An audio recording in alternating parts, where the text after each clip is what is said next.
Começa agora Guilhotina, o podcast do Le Monde Diplomatique Brasil. Eu sou Luiz Brasilino e estou aqui com Bianca Pio. Salve, gente, tudo certo? Bom, no episódio de hoje a gente vai conversar com a socióloga Bruna Cristina Jaqueto Pereira. Oi, Bruna, tudo bem? Oi, pessoal, tudo bem? Um prazer estar aqui com vocês hoje. Obrigada por aceitar nosso convite, Bruna, e seja bem-vinda ao episódio 109. A Bruna é professora substituta no Departamento de Sociologia da Universidade de Brasília. Ela é mestra e doutora em Sociologia pela UNB e ela fez doutorado sanduíche com bolsa CAPES Fulbright, não sei se eu falei correto, mas na Universidade da Califórnia, em Berkeley. Ela é autora do livro Tramas e Dramas de Gênero e de Cor, que fala sobre a violência doméstica contra mulheres negras, que foi publicado em 2016. E em 2019, ela defendeu a tese Dengos e Zangas das Mulheres Moringa, Vivências Afetivo-Sexuais de Mulheres Negras, uma das 3 obras selecionadas para a publicação pela editora Latin American Studies Association em 2020. E é sobre esse trabalho que a gente vai conversar com a Bruna hoje. Bom, Bruna, a primeira pergunta que a gente queria fazer para você é para você contar um pouco sobre a pesquisa, como é que foi o processo de pesquisa para a produção da sua tese, enfim, a escolha de tema. Eu já, do meu interesse no mestrado, quando eu estudei violência doméstica contra mulheres negras, e eu percebi que existiam certas dinâmicas que não eram tratadas como violência, mas que eram problemáticas, do tipo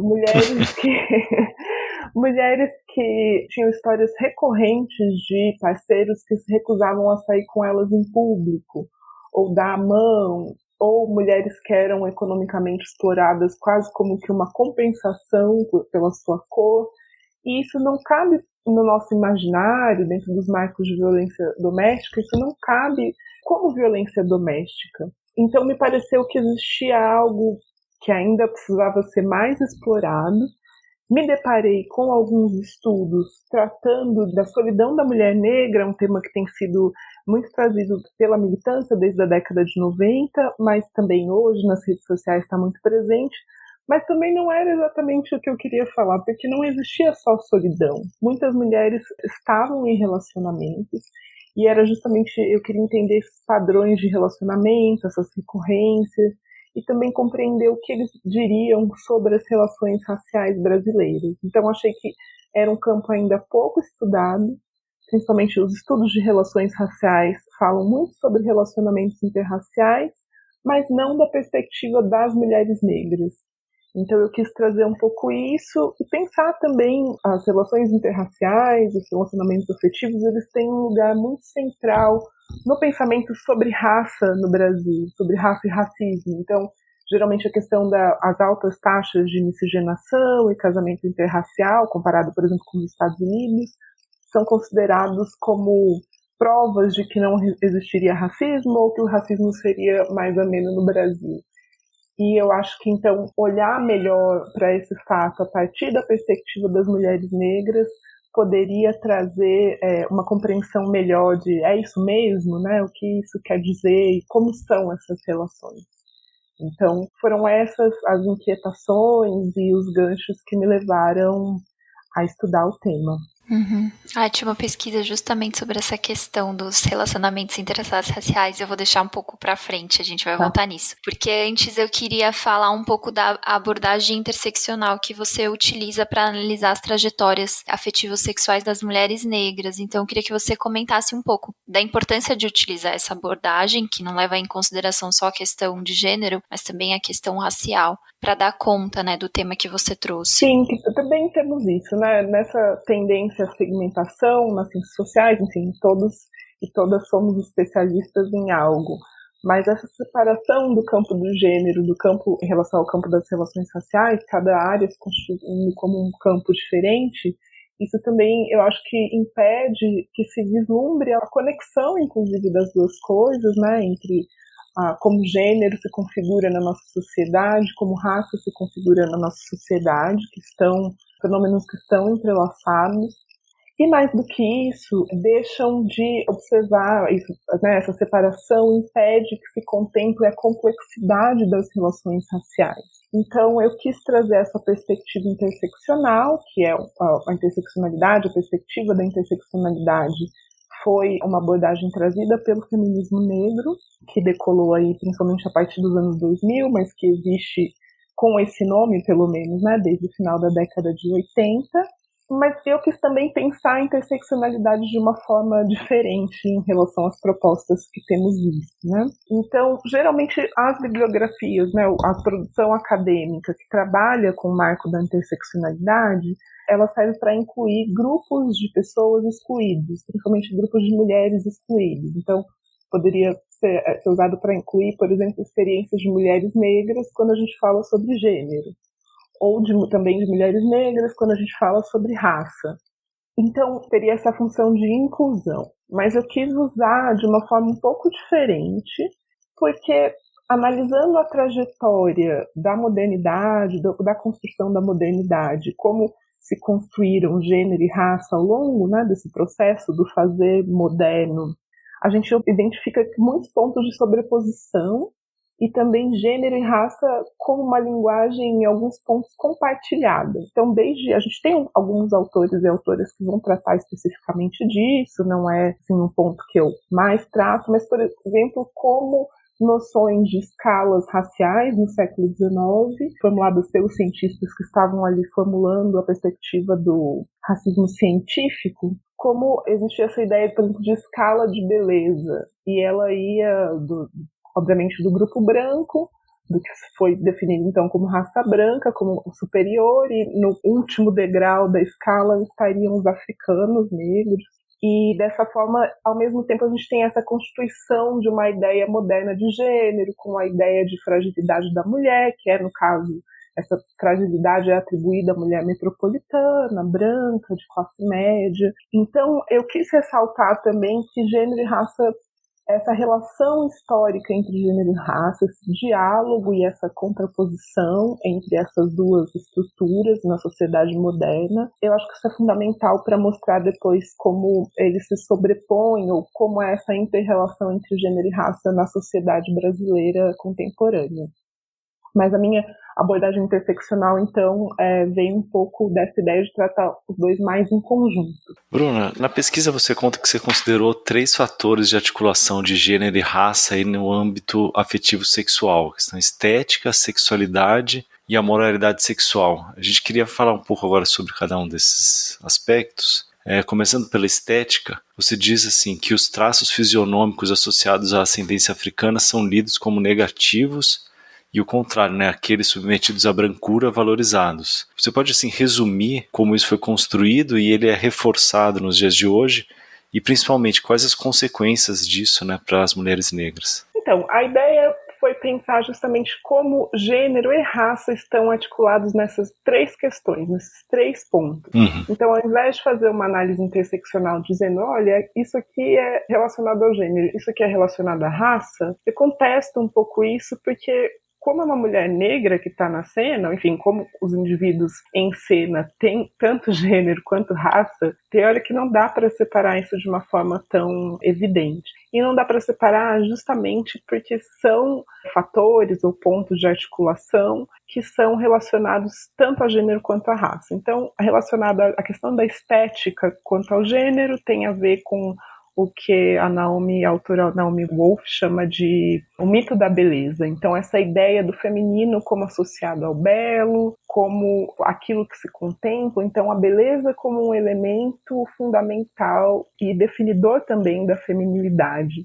E na questão racial, tem a ver com essa questão da raça, né? De como, dessa escala de beleza, ou de se pensar como as pessoas são identificadas como bonitas de formas diferentes, né? Isso tem uma mudança nas diferentes sociedades e através do tempo, mas o que a gente tem de uma forma geral nas sociedades modernas é uma valorização das fisionomias associadas a branquitudes, então aquilo que é definido como característico do branco, então a pele clara, o cabelo loiro, ou pelo menos pode ser até castanho, mas aí depende um pouco da sociedade, né? O nariz fino e esses outros atributos que são vistos como mais valorizados e que são muito valorizados na sociedade brasileira também.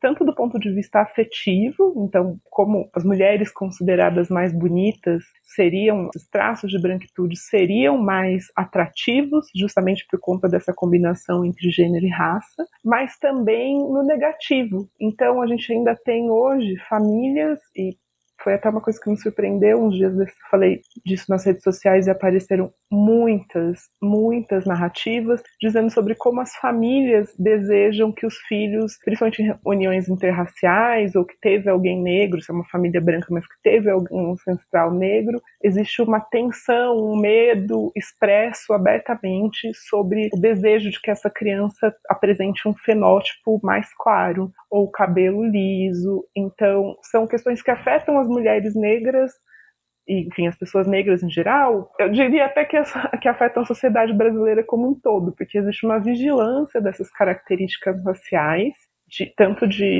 enfim, das crianças, dos bebês, já começa na infância, né? E isso vai até a fase adulta e no momento de estabelecer vivências afetivas sexuais. Então, quem é considerado mais desejável e quem não é, a partir dessa característica da estética.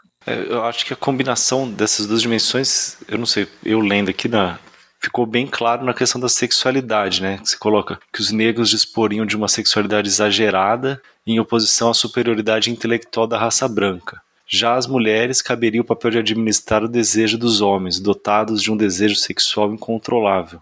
Aí dá para ver bem as duas dimensões, né, Bruna? Isso, então, enquanto esse atributo da estética seria um atributo das pessoas brancas, então seria uma superioridade no caso da, entre aspas, raça branca, no caso da sexualidade, esse é um atributo associado a pessoas negras. E aí algumas autoras vão colocar que isso confere, ou autores e autoras, que isso confere uma vantagem às pessoas negras no mercado de afeto. Mas eu entendo que esse não é o caso, porque a gente tem que pensar de onde vem essa associação das pessoas negras à sexualidade. Isso vem desse imaginário do racismo científico, que tem essa divisão entre intelecto e físico, entre intelecto e principalmente sexualidade, né? Sexualidade sendo considerada ali um instinto selvagem, digamos assim, né? Do âmbito do instintivo, do não controlado, do não racionalizado. Então, aí, nesse caso, a superioridade das pessoas negras, e particularmente das mulheres negras, se daria justamente naquele aspecto que a modernidade mais rechaça, que é justamente a sexualidade. E aí tem o terceiro aspecto, que é a questão da moralidade sexual. Aí eu ia te pedir para explicar mais, na verdade, o que é, né, e como é que ela se articula aí com essas dimensões de gênero e raça. Moralidade sexual, eu gosto de dizer que é quem pode se relacionar com quem, quando e onde. Então, quando uma família ensina, né, no processo de socialização das crianças, quando a família identifica quem seria um par ideal ou não, desde a gente pensar na infância, quando existe aquela tentativa de associar namoradinho, a namoradinha, né? Seu namorado, não é seu namorado. Ah, mas esse menino é feio. A gente vê as pessoas falando na família, ou essa menina não pode, ou é mais velho, ou é mais novo. Então, de uma forma mais ampla, a moralidade sexual diz respeito a esses códigos, a essas noções que a gente tem socialmente compartilhadas sobre quem pode se relacionar com quem. E também, quando eu falo onde, eu digo isso porque eu mostro isso ao longo do livro, que existe uma tendência de identificar as mulheres negras como adequadas para relacionamentos, desde que eles sejam relacionamentos escondidos, desde que eles não saiam a público. Essa moralidade sexual, ela não está escrita na pedra, né? Ela não é uma lei, como em outras sociedades já foi, como nos Estados Unidos, por exemplo. A gente já teve leis proibindo relacionamentos interraciais, mas toda vez que se viola ou que se contraria essas regras da moralidade sexual, existe uma tendência de que as pessoas que estão violando esses princípios sejam, se não punidas, pelo menos interpeladas pelos seus pares. Então, pessoas na rua, a própria família, os amigos interferem quando essas regras não são obedecidas. E na tese eu estou falando, evidentemente, sobre gênero e raça, então quem pode se relacionar com mulheres negras? Mulheres negras podem se relacionar com quem? E o que acontece quando essas regras não são seguidas? Então, a ideia de moralidade sexual é essa, em linhas gerais é essa. E Bruna, o debate sobre a solidão da mulher negra, ele ainda encontra certa resistência, digamos assim, para alcançar uma legitimidade no debate público? Você acha? Eu tenho visto mais esse tema surgir, principalmente nas redes sociais, mas eu queria saber se você acha que ele já encontra mais legitimidade para estar sendo debatido como uma questão importante mesmo, né, do feminismo negro, do movimento negro, enfim, não sei. Ele ainda encontra algumas barreiras porque significa transpor para o âmbito público, do debate público, um tema que é considerado como do âmbito do privado, o que é muitas vezes entendido como incompatível. Então, a própria noção de que as escolhas afetivas são aleatórias, ou mesmo dentro do debate sobre solidão da mulher negra, né, a ideia de que selecionamos as pessoas com quem nos relacionamos de uma forma também muito racional e objetiva. E eu tentei escapar desses dois polos durante a escrita da tese, porque de fato, a afetividade, a sexualidade são campos muito complexos. Então, eu estou analisando a partir do ponto de vista sociológico, mas a gente sabe que tem fatores de psicanálise, explica algumas coisas, e as ciências sociais outras, mas o desejo, quando a gente pensa a questão do desejo e da sexualidade, são todas questões muito complexas que têm a ver com toda a nossa história como sociedade e também com a história pessoal, com a história individual. É um pouco difícil conjugar esses fatores, isso dificulta um pouco também. Os debates mais complexos geralmente são mais difíceis de ser colocados como debates públicos, mas eu entendo que esse é um avanço que as mulheres negras têm impulsionado o avanço desse debate, como uma possibilidade de falar de um acesso da vida social, de um âmbito da vida social ao qual elas têm um acesso diferenciado, negativo, mas que não é um âmbito que pode ser pensado como um âmbito em que a gente pode fazer justiça, como, por exemplo, o âmbito da educação ou do trabalho, que a gente pode pensar em políticas públicas e pode pensar se elas funcionam ou não, mas como a gente pensa em reestruturar as escolhas afetivas e as vivências afetivas das pessoas.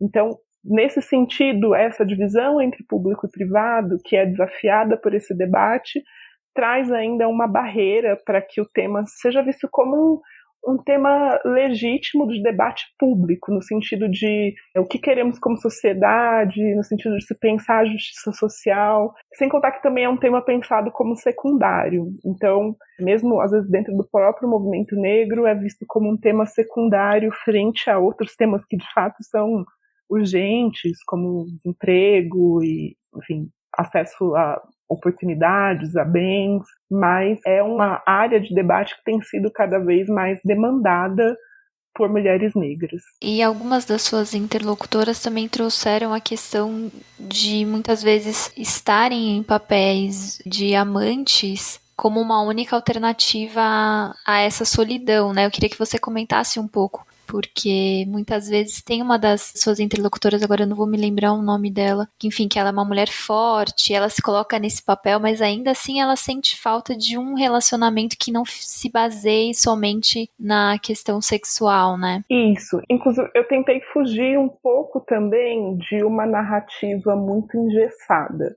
o que foi quase impossível, porque as narrativas eram muito centradas nessa questão ou da solidão ou da hipersexualização. Foram temáticas muito recorrentes, experiências que dominaram as trajetórias das mulheres que eu entrevistei. Então, o que acontece é que a nossa sociedade vende como ideal do feminino, da vida de uma mulher, a necessidade da vivência de um relacionamento afetivo, não só para mulheres, homens também, enfim, esse é considerado um aspecto importante da vida, mas é considerado especialmente importante para a vida das mulheres. Estar no relacionamento, um casamento, uma união é considerado um objetivo pessoal importante dentro da nossa sociedade. Ao mesmo tempo em que isso é negado às mulheres negras, porque muitas vezes identificadas a esse lugar de amantes e com companheiros negros ou brancos muitas vezes se recusam a admitir um relacionamento com elas, um relacionamento público, oficial, e aí a gente vê esse dilema entre a solidão ou relacionamentos que também podem ser considerados ruins pelas mulheres, como não dispondo de todos os aspectos que elas gostariam que tivesse, não são os relacionamentos nos moldes que, digamos, essa ideologia de gênero ou esse imaginário de gênero, já que o termo ideologia de gênero tem sido usado de outra forma, mas então que esse ideário de gênero vende um pacote, digamos assim, de relacionamentos afetivos que elas não conseguem alcançar. Então, ao mesmo tempo que a solidão pode ser vista como uma estratégia de resistência, ela também pode aparecer como uma frustração, geralmente como as duas coisas.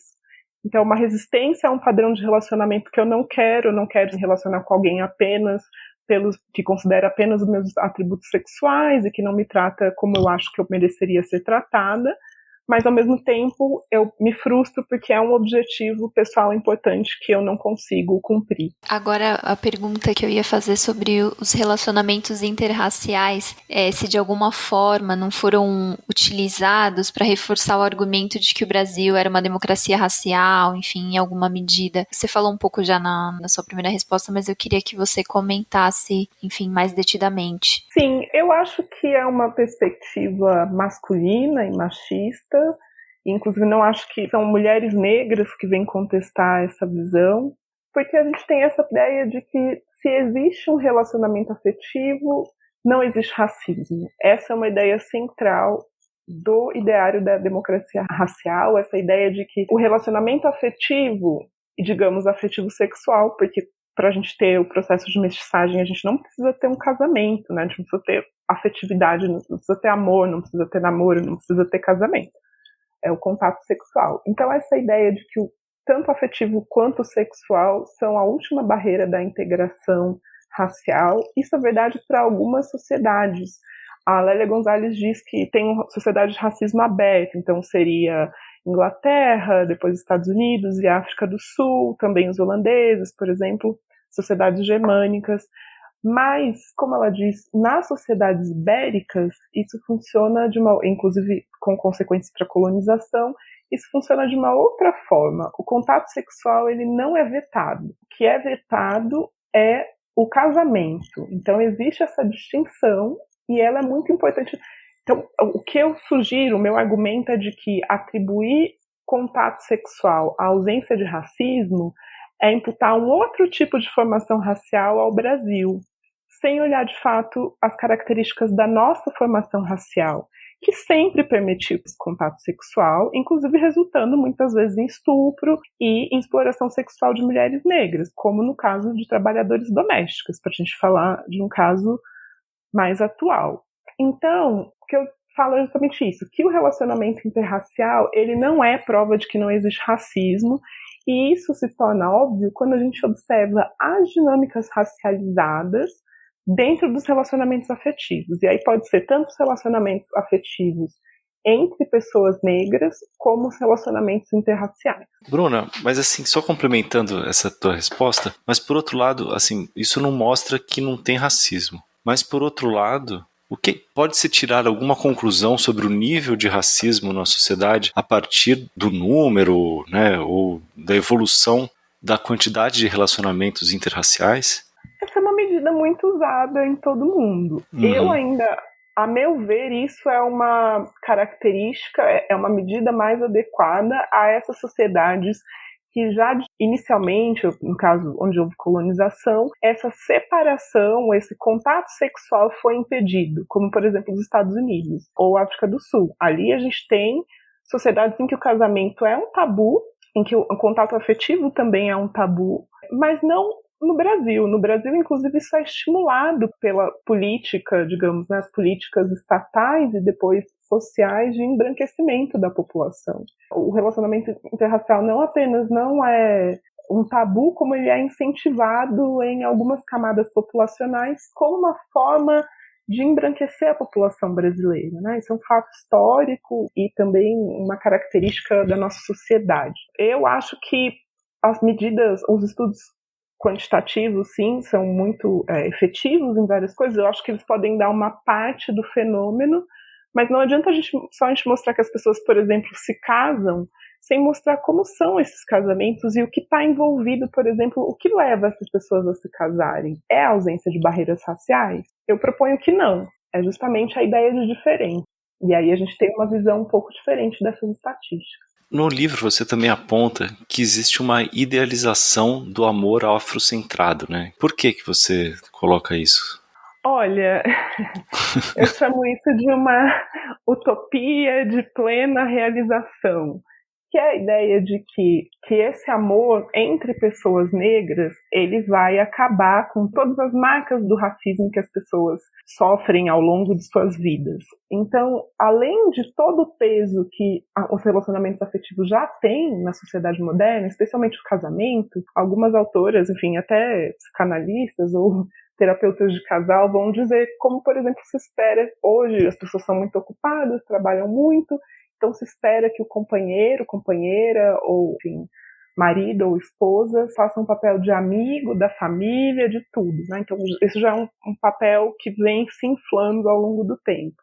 E além disso, nesse casal negro, essa outra pessoa ainda tem o papel de apagar marcas subjetivas muito profundas, traumas e vivências, e ainda lidar com o racismo que ela mesma é marcada e passou e sofreu. E sem contar que a gente ainda tem outras dinâmicas, como dinâmicas de classe e dinâmicas de gênero, que podem, como qualquer outra relação, ser bastante acentuadas. Então, por isso que existe uma expectativa, mas quando eu fui analisar de fato quais eram as vivências das minhas entrevistadas, nas trajetórias delas, envolvimentos com outras mulheres negras ou com homens negros, e essas experiências eram problemáticas, como qualquer experiência afetiva. A gente sabe que esse mar de rosas não existe, né? Inclusive o relacionamento afetivo, eu que já estudei violência doméstica antes, me recuso a idealizar esses relacionamentos, porque a casa, o lar, o casal pode ser um lugar de violência.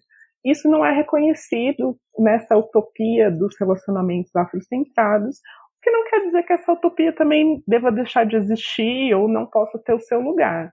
A minha preocupação maior é que ela sirva para encobrir violências. E aí eu acho que, enfim, ela pode existir como um desejo, como uma coisa que se tenta construir, mas mais como um horizonte do que... eu acho que é perigoso também se acreditar que só estar com outra pessoa negra vai resolver todos os problemas e dissolver todas as hierarquias e dificuldades. Uhum. Sim, né? Que por si só, né, vai fazer isso. Bruna, na pesquisa você remonta aí ao papel, ao período da infância e adolescência, né, das entrevistadas. Queria te perguntar isso, qual que é o papel da escola e da família na reprodução dessas dinâmicas aí para as crianças e adolescentes negras? Essa foi uma parte da tese que eu não esperava ter que escrever. O meu foco eram mesmo experiências da vida adulta, adolescente, mas todas as entrevistadas, sem exceção, se referiram espontaneamente a essa primeira fase da vida delas, né? Então a fase da infância e da adolescência, para explicar as vivências que elas tiveram depois. E se referiam sempre à família e à escola, e eventualmente à rua, mas as mulheres têm uma circulação mais restrita mesmo aos espaços da família e da escola, não tanto a rua. A rua foi mais um espaço para aquelas que tiveram uma inserção precária na escola, que também é uma marca de mulheres negras, especialmente das classes mais baixas. Nas classes médias, mas também nas classes mais baixas, a escola tem um papel muito fundamental de socialização de meninas negras, nessa interiorização do racismo. Então, a escola, apesar de que a gente tem há bastante tempo já a Lei 10.639, que é destinada ao ensino de história e cultura brasileira, afro-brasileira e africana nas escolas, essa lei não é muito bem aplicada, as instituições são muito resistentes ainda a aplicá-las, e existe uma perpetuação do racismo. Então, uma socialização, digamos assim, que interioriza nas crianças negras essa ideia de superioridade branca, especialmente as crianças negras de classe média, porque elas convivem praticamente só como pessoas brancas. E o que existe é uma perseguição no sentido de mais uma vigilância, que existe uma vigilância dos colegas e professores nesse desejo já das crianças. Então tem um incentivo para que se direcione o olhar mais para os colegas brancos, ou colegas, porque é sempre bem heteronormativo também. Para que esse, entre aspas, namoradinho é sempre branco, e quando aparecem as crianças negras, elas recebem menos atenção das professoras também. Então, direta e indiretamente, a escola é um espaço que cria um desejo pelas pessoas, ou pelo menos favorece, reforça um desejo pelas pessoas brancas. E isso também já começa antes das crianças acessarem a escola, começa também em casa. Porque as famílias, existem alguns estudos que inclusive são bem difíceis de ler sobre colorismo nas famílias brasileiras, então tanto famílias interraciais quanto famílias negras, a gente não tinha até recentemente uma tradição de famílias negras discutirem o racismo, e a gente tem em muitas famílias negras essa ideia do embranquecimento como um projeto familiar. Então, isso significa, inclusive, que as crianças, às vezes, quando isso não é incentivado abertamente, explicitamente, tipo, você tem que gostar de alguém branco para clarear a família, que às vezes a criança é muito pequena, mas existe uma preferência ou uma diferença de tratamento de acordo com a cor das crianças. Então, as crianças mais claras são mais bem tratadas. E com todo esse ambiente social favorecendo um desejo por pessoas brancas, essas mulheres, essas entrevistadas, cresceram elas mesmas também, lidando ali. Eu não vou dizer que todas elas, então, só depois se relacionaram só com pessoas brancas e foi por isso. Acho que é muito importante observar as especificidades de cada história e eu procurei trazer isso. Mas a questão é que existe, ao longo do tempo, essa transmissão ou essa socialização, a reprodução de uma ideia de supremacia branca dentro da sociedade brasileira. E a família e a escola são os lugares onde isso começa. São os primeiros passos e também passos fundamentais que depois têm um desdobramento na vida adulta, de uma forma ou outra, reforçando aquilo que se aprendeu ou revendo, mas esse é sempre um ponto de referência, ou foi um ponto de referência para as minhas entrevistadas. Eu acho que outro ator aí de reprodução, né, disso que a gente está falando, são as pessoas de fora, né, que você coloca, as pessoas que não fazem parte dos casais onde tem uma mulher negra. Você coloca que você analisa como eles contribuem para impor os padrões tradicionais para esses casais. Eu queria te perguntar duas perguntas, Bruna. Uma, assim, quais são esses padrões, né, e como é que essas pessoas atuam, né?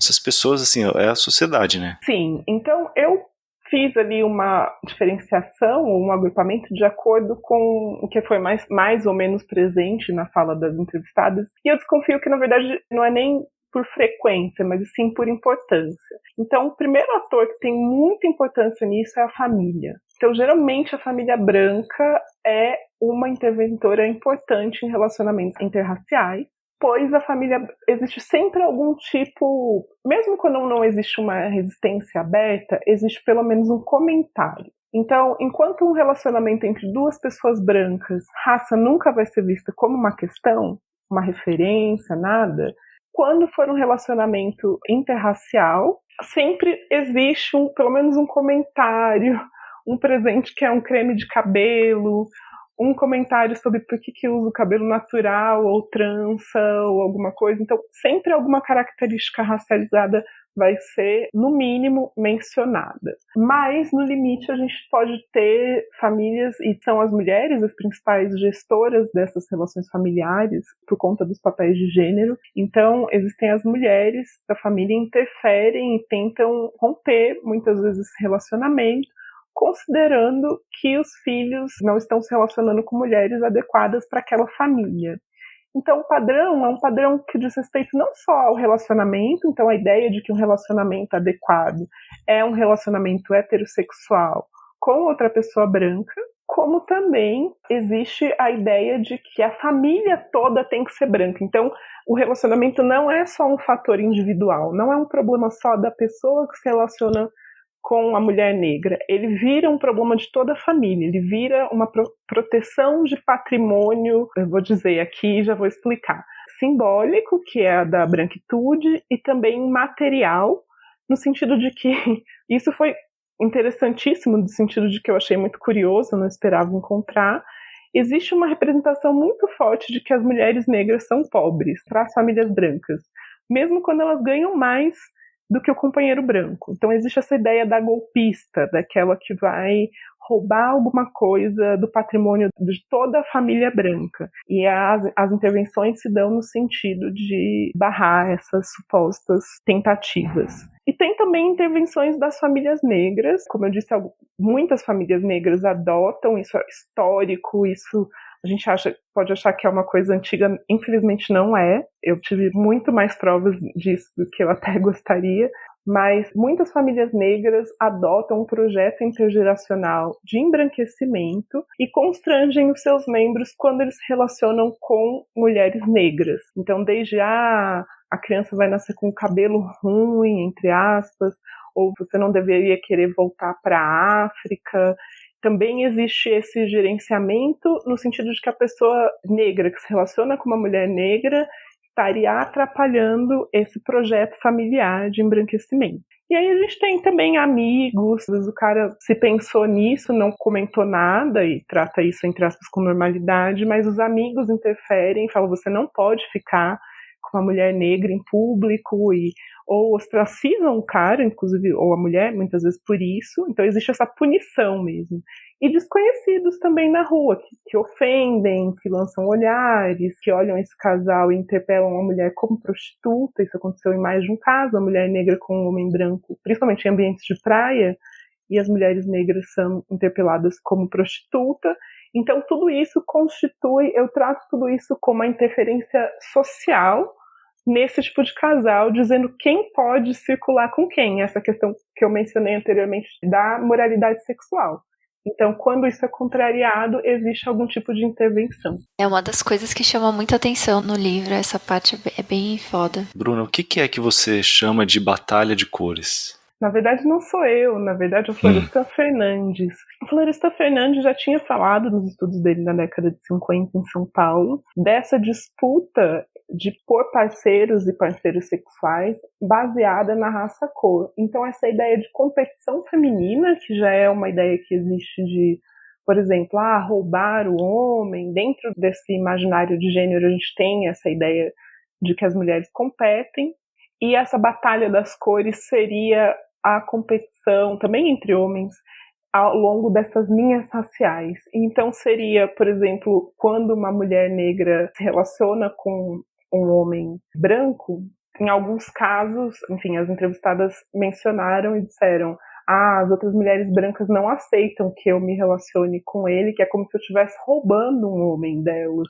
E aí interferem nisso, inclusive flertando abertamente com esse homem branco. E eu já vi isso acontecer ao contrário, inclusive também, eu cito no livro, então posso falar aqui, na minha família, essa ideia de, porque você está com um homem negro, um homem branco interferindo. Então essa disputa de parceiros afetivos sexuais ao longo dessas linhas. Então aí também a raça negra, ser negro ou negra, aparece como, ou pelo menos é tratado como uma desvantagem, no sentido de que olha como você poderia conseguir algo melhor, ao mesmo tempo em que ter acesso a um parceiro branco muitas vezes é tratado pelas pessoas negras como uma vantagem, como um sucesso, como um vencer na vida.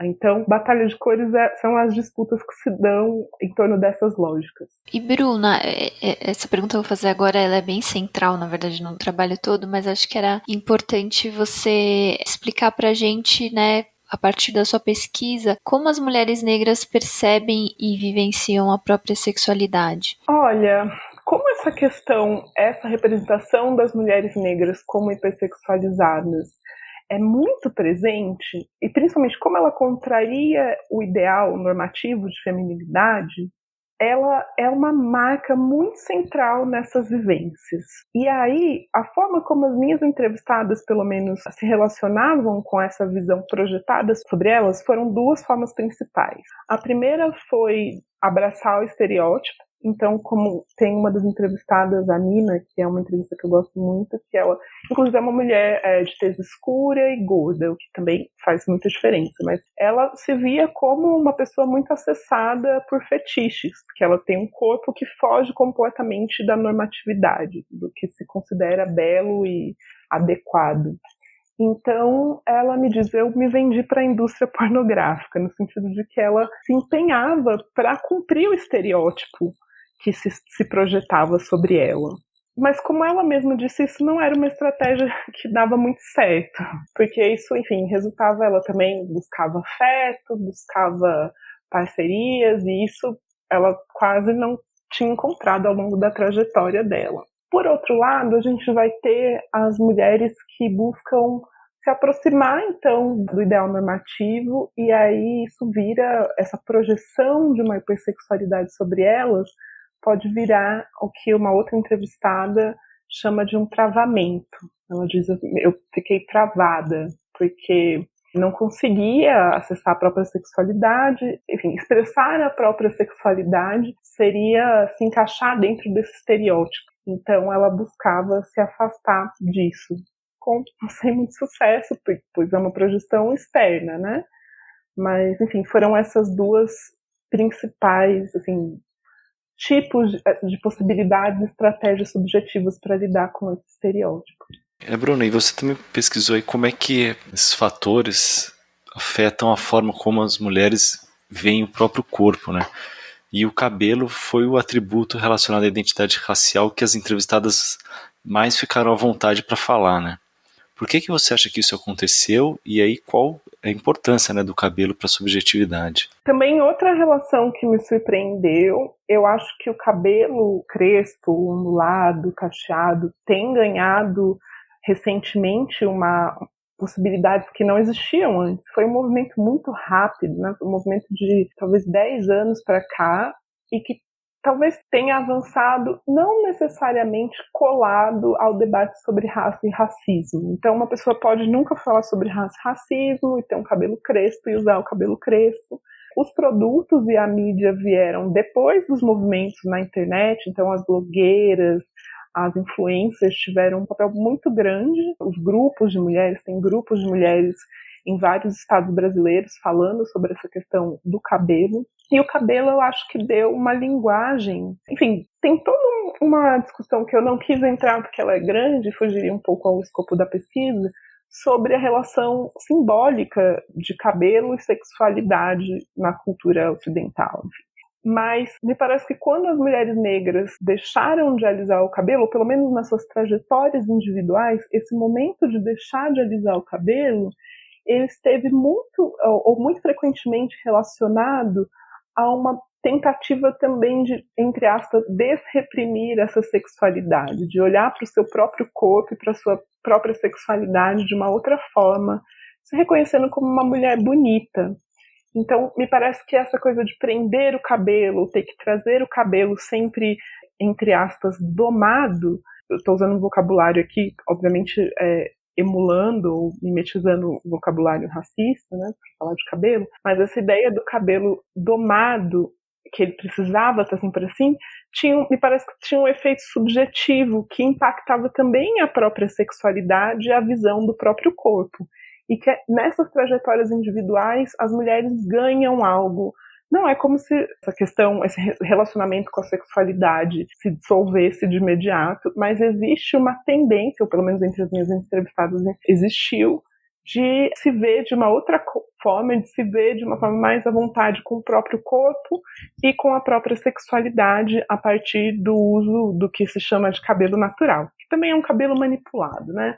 Mas que já não tem mais a conotação de esconder uma parte do corpo e torná-la palatável à vista das outras pessoas. Certo. Bruna, queria colocar uma questão assim, você, enquanto uma mulher negra pesquisando outras mulheres negras, primeiro eu queria que você comentasse um pouco sobre os desafios dessa pesquisa de campo, né, os desafios que você enfrentou, e também como você está tratando de questões subjetivas com essas mulheres, como isso também não acabou tocando a sua própria subjetividade durante esse processo, assim, não sei se trouxe algumas questões, enfim, sua própria vivência de alguma maneira você colocou em questão, enfim, queria que você comentasse esses pontos.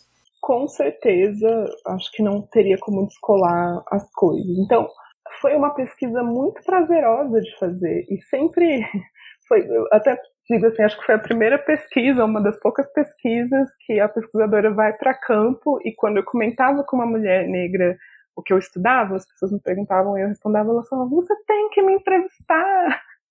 Então, assim, não tive problema de encontrar entrevistadas, justamente porque existe uma demanda muito grande de falar sobre essas experiências que não é acatada, que talvez é psicologizada, mas que não é entendida como um aspecto legítimo, por exemplo, da militância ou um aspecto político. Não é a mesma coisa que você falar, fui no McDonald's e fui discriminada, ou fui procurar emprego e fui discriminada. Então tem uma demanda enorme para falar sobre isso. Eu tenho 2 irmãs, né, uma gêmea, outra de idade muito próxima, então é um mundo que para mim era muito familiar, sentar e falar sobre relacionamentos afetivos. E eu tentei, assim, nas primeiras vezes que eu usei o roteiro de pesquisa, é um roteiro bem aberto, mas eu tentei restringir muitas questões e não falar muito sobre mim. Mas as entrevistadas demandavam isso demais. A Nina, pelo menos, por exemplo, falou assim: pode parar com essa postura de pesquisadora. E demandou que eu falasse de mim também, o que aconteceu comigo. E depois de um tempo eu entendi que a entrevista só funcionava, ou pelo menos funcionava melhor, quando eu também falava de algumas vivências minhas e às vezes falava assim, olha, uma vez aconteceu tal coisa comigo. Isso já aconteceu com você? Porque às vezes uma situação que a pessoa teria vergonha de falar, quando eu falo que já aconteceu comigo, ela se sente mais à vontade. E eu acho que o principal, tanto para mim quanto para as entrevistadas, e por isso que eu acho que o livro tem uma importância, espero que ressoe com a experiência das mulheres negras que leem, é perceber que as nossas experiências não são individuais. E isso foi muito chocante para eu pensar minha própria experiência. Eu falo algumas poucas vezes das minhas experiências, eu não quis que fosse, né, uma autobiografia ou uma autoetnografia, mas sim, isso mudou muito, porque experiências que eu achava que eram minhas, e o que eu percebi que as entrevistadas também achavam que eram questões específicas delas, individuais, pessoais, e elas apareceram de uma forma muito recorrente na história, nas trajetórias de todas ou de quase todas as entrevistadas. Então, nesse sentido que eu digo também que a gente precisa transformar essas questões em questões públicas, porque elas não são só da ordem do individual e do pessoal. Elas são dinâmicas sociais que têm modelado essas trajetórias afetivas de mulheres negras na sociedade brasileira. E os desafios, eu acho que, por enquanto eu só falei das coisas boas, os desafios, eu acho que o principal desafio fazendo essa pesquisa foi, pelo menos durante todo o tempo, eu tinha uma preocupação de que o meu estudo não fosse reconhecido como um estudo acadêmico. Porque, enfim, intelectuais negras, muitas vezes a gente é tratado assim, você está fazendo ativismo, você não tem pensamento do objeto.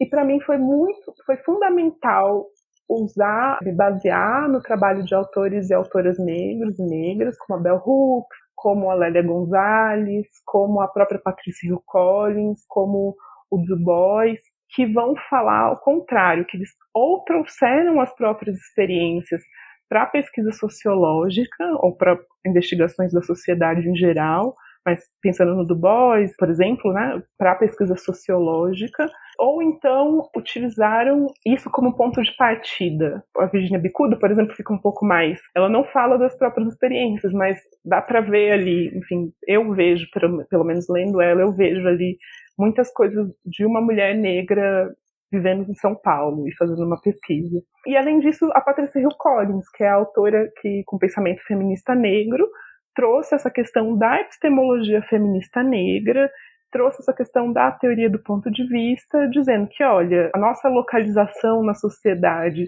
quanto a raça, gênero e classe, ela é sempre um ponto, todo mundo parte de um ponto específico.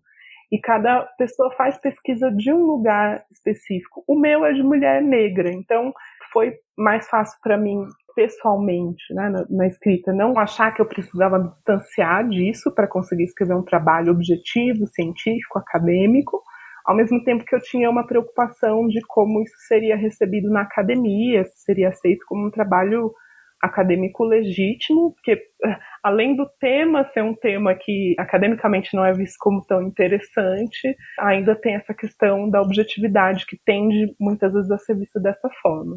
Mas por enquanto eu me surpreendi positivamente, ainda não foi interpelada nesse sentido. E a sua subjetividade, Bruna?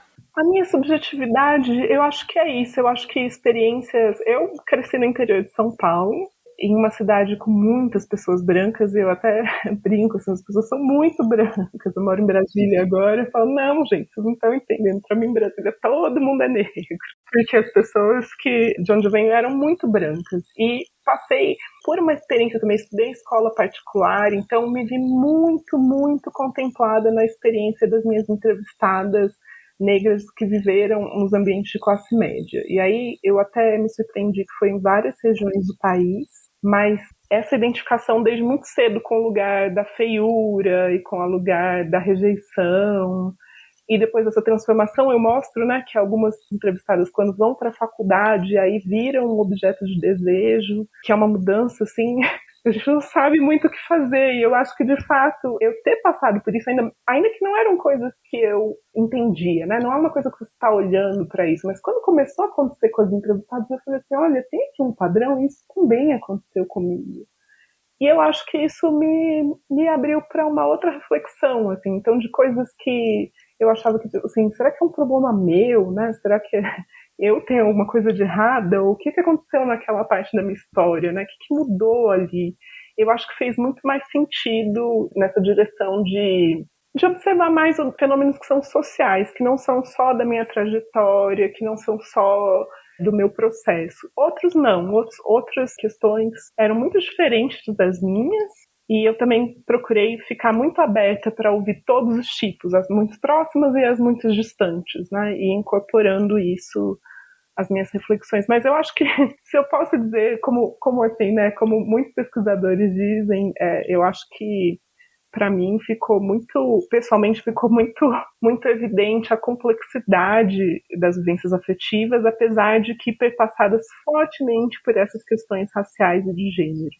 Assim, elas têm um peso muito grande no delineamento das trajetórias, mas tem outras questões também que são muito pessoais, específicas, contextuais, e por isso é um tema muito complexo. Bruna, nos últimos anos a gente vem acompanhando um crescimento, né, do movimento negro e um fortalecimento do discurso antirracista. Eu queria saber se você observou isso no campo, né, e como é que essas discussões afetam as mulheres pesquisadas, as mulheres negras. Olha, eu percebi muito uma mudança, tanto que foi outra coisa que eu não esperava, e eu até construo meio que ali uma tipologia de identifico dois tipos de discurso. O discurso que eu chamo de discurso da democracia racial, que é esse discurso de amor não tem cor, não existe racismo, e um outro que é esse que eu chamo de discurso ativista, e que fala justamente, entre aspas, que é um termo que, enfim, politicamente eu não me alinho tanto com ele, que é esse termo do empoderamento. Mas, enfim, faz sentido porque, desse ponto de vista mais subjetivo, porque as mulheres passam a ter uma outra leitura sobre si. Então, por exemplo, se alguém fala, não posso me relacionar com você porque quero ter... Se alguém falasse, né? Não foi o caso no livro, não achei isso. Se alguém falasse, olha, eu não quero me relacionar com você, uma mulher negra, porque eu não quero ter um filho negro. Dentro do discurso ativista, que vem crescendo muito, as mulheres já responderiam, isso é racismo. Então teve uma substituição. Eu acho que a mudança do discurso da democracia racial para o discurso antirracista, existe uma substituição de identificar essa rejeição, por exemplo, vista dentro desse contexto de relações afetivas, como uma questão relativa ao racismo e não a si própria. Então, no discurso ativista, traz esse apontamento do racismo, enquanto o discurso da democracia racial, como ele não permite falar sobre raça, como todos são iguais, entre aspas, então o problema sou eu. Se o problema não é outro, o problema sou eu. Mas esses discursos são conflitantes. Assim, a mesma entrevistada, uma hora fala uma coisa, outra hora fala outra, e eu acho que isso é muito normal. De toda forma, sim, me surpreendeu a intensidade com que esse discurso antirracista tem sido mais acionado, mais mencionado, e assim também permitindo que as mulheres negras tenham uma visão melhor de si, uma visão mais interessante. Agora, tem um outro aspecto desse discurso antirracista que tem sido mobilizado de uma forma menos interessante, que é essa ideia de estar dentro mesmo de amor afrocentrado, que por si só não é ruim, é uma ideia que contraria, né, essa necessidade de embranquecimento, essa ideia de que é preciso embranquecer as famílias, mas que traz esse perigo, como eu disse, de reforço do racismo. Isso eu vi na pesquisa, identifico como sendo utilizado algumas vezes por homens negros frente aos questionamentos de mulheres negras. Então, se aparece uma determinada dinâmica que as mulheres negras apontam como machistas, ou se elas não têm interesse por um homem negro que se interessa por ela, isso rapidamente pode virar um discurso pode acionar o discurso ativista nessa hora, dizendo, tá vendo? É por isso que as mulheres negras estão sozinhas, porque elas rejeitam os homens negros. E aí eu digo que isso é uma tentativa de impor, isso é um fator de gênero, né, uma dinâmica de gênero já bem antiga, que é essa tentativa de impor a vontade masculina, e agora só que ela vem codificada com essa roupagem de discurso ativista. Ou então, em outros momentos, essa ideia de se fosse um homem branco, você não estaria reclamando. Então, como uma estratégia de silenciamento das reivindicações de mulheres negras por igualdade, ou por autonomia, inclusive autonomia sexual.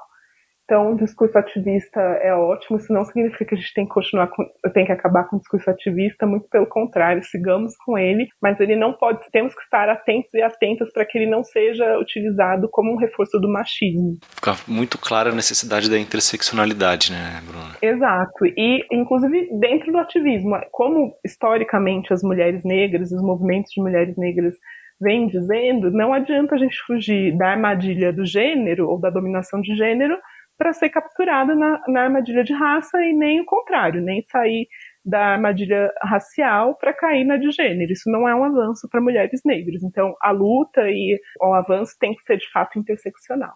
Perfeito. Muitíssimo obrigado, Bruna. Imagina, gente. Né, Bianca? Gostei muito.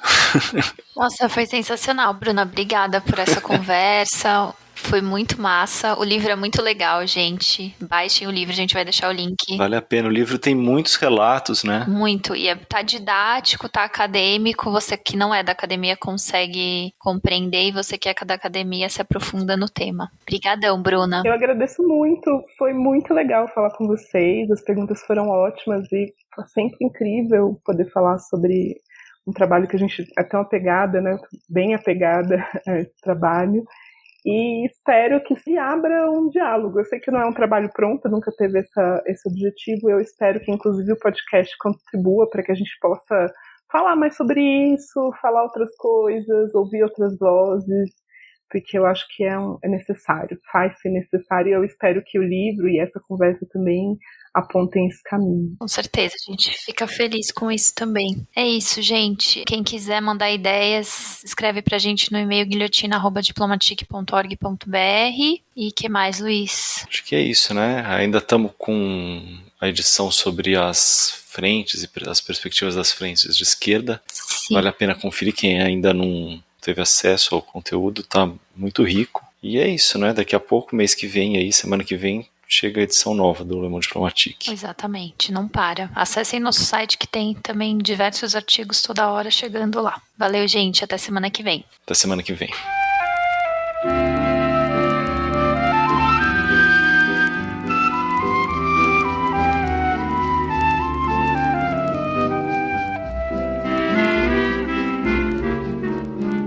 Ele é casado e eu sou a outra na vida dele, que vive qual uma brasa, por lhe faltar tudo em casa.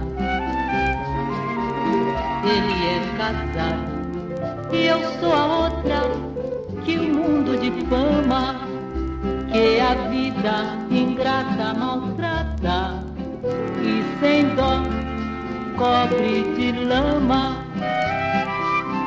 Quem me condena, como se condena uma mulher perdida, só me vê na vida dele, mas não vê na minha vida.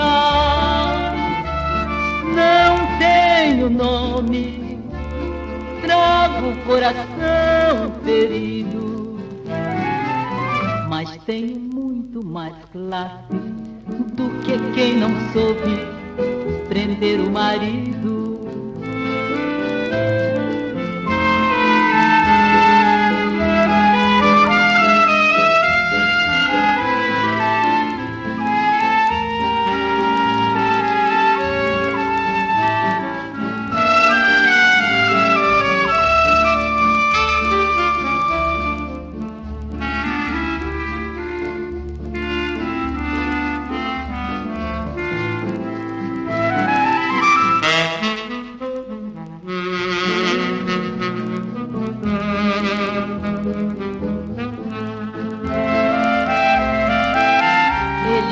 casado e eu sou a outra na vida dele, que vive igual uma brasa, por lhe faltar tudo em casa.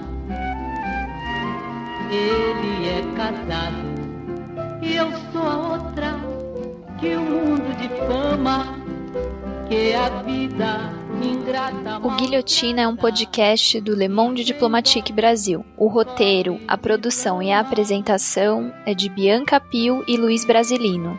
Edição de Domênica Mendes. Apoio técnico Central 3.